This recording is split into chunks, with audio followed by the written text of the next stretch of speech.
Deməli, bu gördüyünüz beyin Kia Sportage modellərinin beyinlərindəndir bu. Sorento Sportage modelləri fərq eləmir, eyni beyinlərə sahibdir.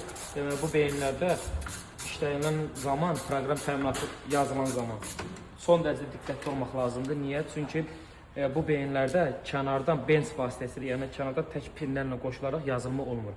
Eyni ilə də paralel formada beyin hissəsinin üst qapaq hissəsi sökülməlidir ki, həm də içərdən mikrosxemaların hissəsində birbaşa oxunma olsun və bu daha təhlükəsiz variantdır. Ən və güvənli şəkildə belə oxunmalıdır və belə olduğu zaman da %100 qarantiya var ki, beyinə yatmır, zədələnmir, heç bir informasiya ilə bağlı problem yaşamırsınız.